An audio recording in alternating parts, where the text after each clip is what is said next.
Hello, Algebra 2 students. So today we're going to talk about exponentials, exponential functions specifically. And, well, what is an exponential function? We should probably start there. And an exponential function has this form. So y equals a b to the x, where a is greater than 0 and b is a positive real number. And by a positive real number, I mean like anything that's not imaginary. So like 0.1, 1/8, 200, those are all positive real numbers. Okay, so b is a positive real number. The only positive real number b cannot be is 1. So we'll say other than 1. Another way that we're going to often write these exponential functions is we're going to look at growth and decay models. So sometimes we'll like to write these functions as y equals a, and instead of b, 1 plus or minus r to the x power. And then if we write our exponential function like this, r is going to be a % decrease or increase.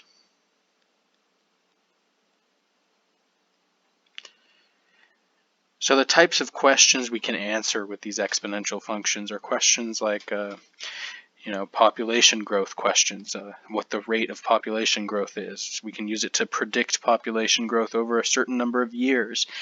We could do appreciation or depreciation. If a car appreciates at a car probably won't appreciate, so if a car depreciates at 2% a year, what is it going to be worth in 5 years? These are all questions that we could answer with exponential growth and decay functions. So when is it exponential growth? Well, y equals a b to the x is exponential growth when a is greater than 0 and b is greater than 1. And then if we're thinking about that other way that we wrote it, a 1 plus r to the x, this is exponential growth when r is positive and we're adding it to 1, and then r is that % increase.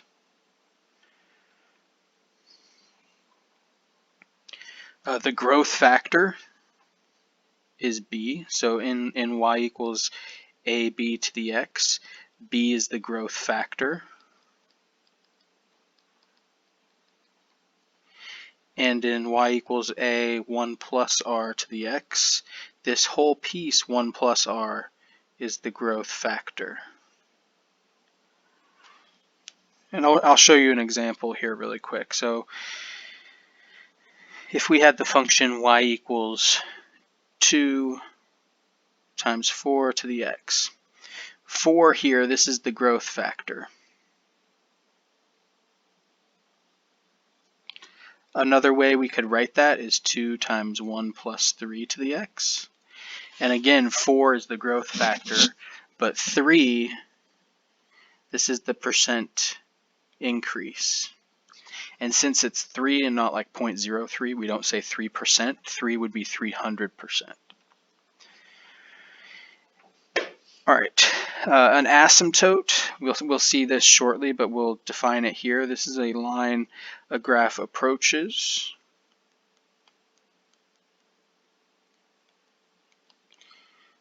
but never touches. All right, and we'll get back to that in just a moment. Exponential decay is when we have a function like y equals ab to the x, where a is greater than 0 and b is between 0 and 1.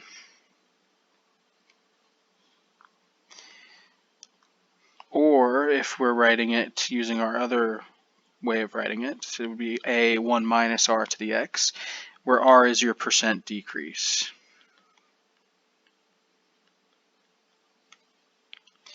And the decay factor, just like the growth factor, the decay factor is equal to b or 1 minus r. So an example of like a decay function, what does decay function look like?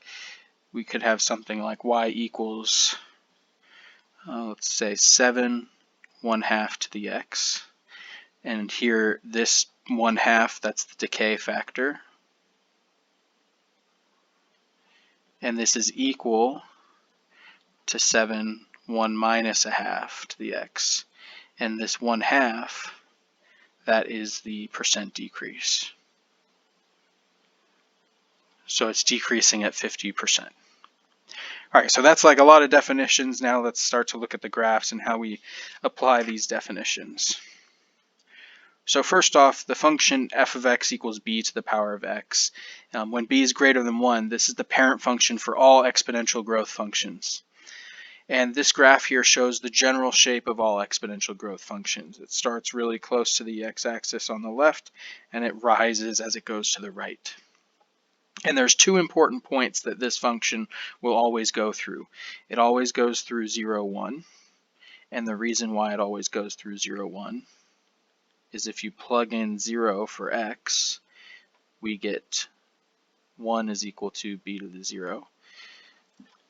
So that means when x is 0, y is equal to 1.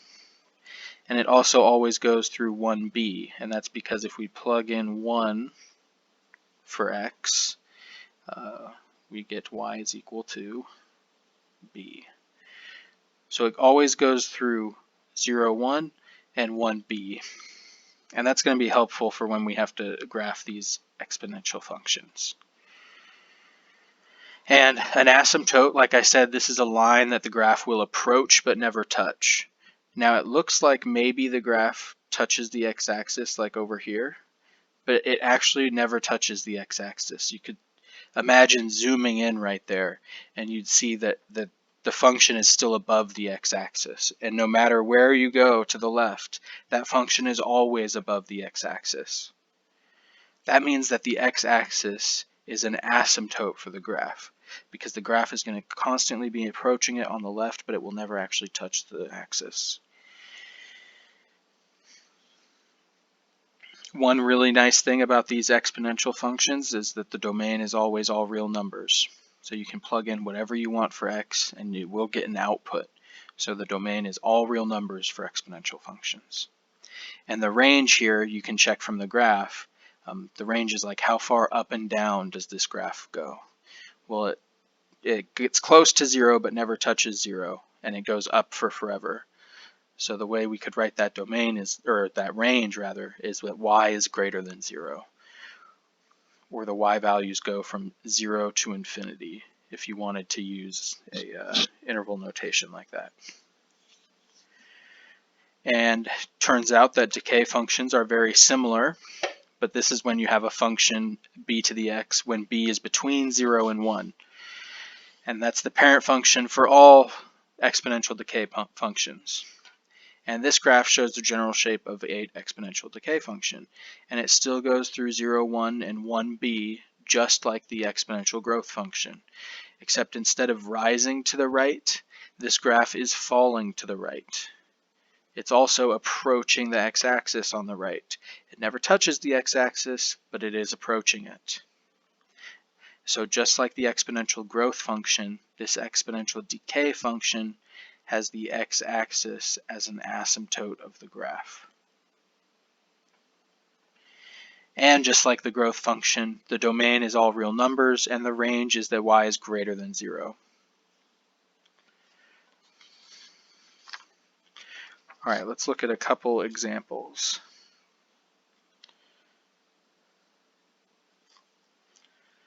So let's say tell whether the function is growth or decay.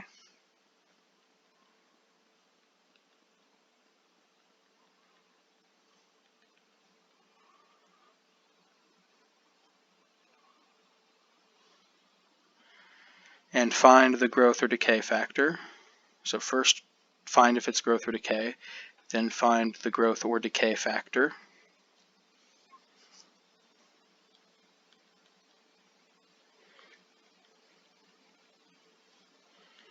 And let's also find the initial value.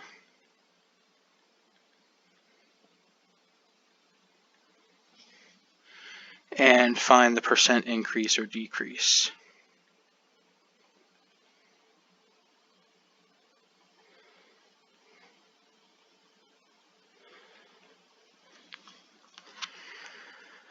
All right, let's start with y equals 2 times 3 to the x. So first, to tell if this is growth or decay, well, the 3 is bigger than 1.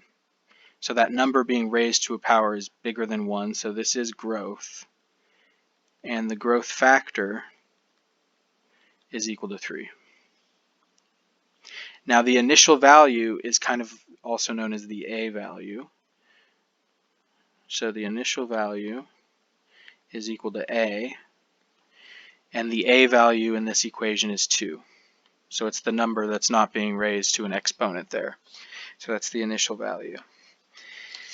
And we could rewrite this function as 2 times 1 plus 2 to the x, right? Because 1 plus 2 is 3, so I'm just rewriting 3 as 1 plus 2. And that gives us a percent increase of 200%. Because that 2 is indicating a 200% increase. All right, let's try another. Let's say we have y as 1,000, 1.25 to the x power. Well, since 1.25 is bigger than 1, this is growth. And the growth factor is 1.25. The initial value, A, is equal to 1,000. And we call it initial value because if you plug in 0 for x, y is equal to 1,000. So that's like its initial value. And we could rewrite this as a growth equation of 1 plus 0.25 to the x. And the percent increase is 25%. All right, so those were two fairly simple examples. So let's look at one that is a little bit more complicated. What if we have something like y equals 50 times 0.85 to the x over 6? All right, so everything we've done so far, when we've done these, they've all been like y equals ab to the x, meaning that there's like no fraction up here in the exponent. So we would like to get rid of that fraction in the exponent. And it turns out we can if we rewrite this as 50 times 0.85 to the 1/6 power raised to the x. So we're separating that x over 6 into two powers. We're separating it into the 1/6 power and then raising that to the x power. And 0.85 to the 1/6 is just a number. So you can plug that into a calculator to figure out what number that is. And if you do so, you'll see that this is 50 times 0.973 to the x power. And now it looks like ab to the x. There's no like fraction in the exponent at all. So we can tell that this is decay because 0.973 is less than 1. So the decay factor is 0.973. And if we wanted to rewrite this as, let's also state the initial value, my bad. The initial value was 50. And we could rewrite this as exponential decay in this form, 51 minus 0.027. Right, because 1 minus 0.027 is equal to 0.973. All of this to the x power.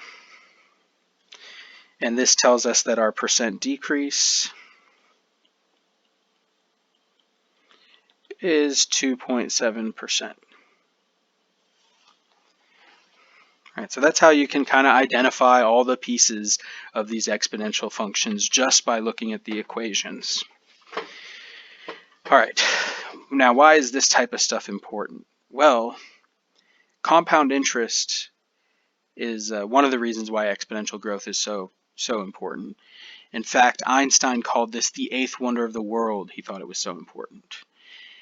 And compound interest, how it works is you put money into a bank. So let's consider an initial principal P deposited into an account, and it pays an interest at an annual rate, R. So you're going to get some interest for the money that you put in the bank. Now what interest means is you put the money in the bank, they multiply it by some percentage, and then after a stated time period, they give you that percentage amount back. And then the next time period, they'll calculate that same rate on your new balance and then give you that money at the end of the time period. So that's kind of how like compound interest works. Imagine like a snowball rolling down a hill. It keeps picking up snow as it keeps going and going and going. It's getting bigger and bigger and bigger. That's what happens to money with compound interest. And it can compound n times per year, and that will be given to you in the problem, how many times a year it compounds. And then at the end, you'll have some new amount A in your account after some number of years. So all of this boils down to this formula right here. A, the money in the account, is equal to your principal times 1 plus R over N to the NT, where A is the amount in the account at the end, P is your principal, R is your interest rate, N is how many times it compounds a year, and T is the number of years that it's sitting in the account for. So let us do an example. Let's say you deposit $9,000 into an account that pays 5% interest.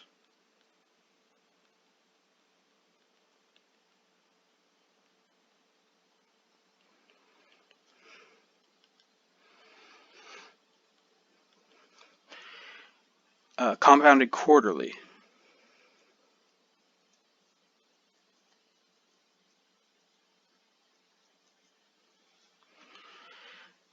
We want to know how much is in the account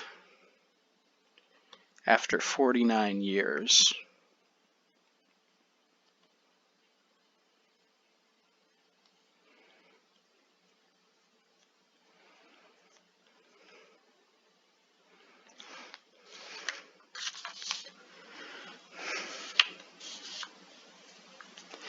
So we just need to identify all the pieces that are in that equation. So we have P, we have R, we have N, and we have T.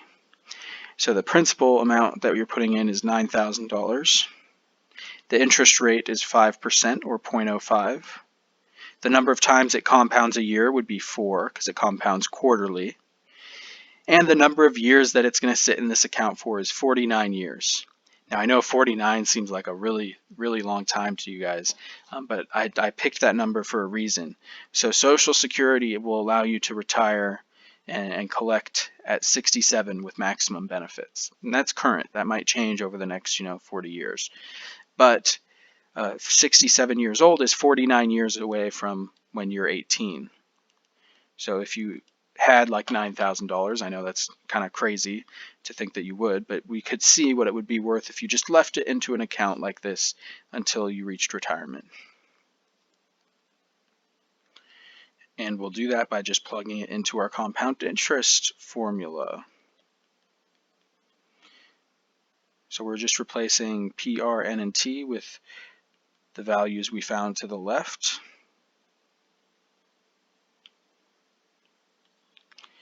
And we will get $102,723.25. Now that is crazy. If anything, this should motivate you guys to start saving when you're young, right? Because the earlier you start saving, the more opportunities your money has to compound. The more times it compounds, the better off you're going to be. You will make more and more money the more often it compounds. So you should start thinking about, how am I going to start saving for retirement? I know you're not even working yet, and it sounds crazy to think about retirement already, but you will thank yourself when you retire if you start early. The average millionaire in America is just a person that saved throughout their work career. And I want you all to be one of those people. All right, I'm going to stop the video here. This was the first part of Chapter 6, and we'll continue with graphs and a few more examples in the next video. Thanks guys, see you soon.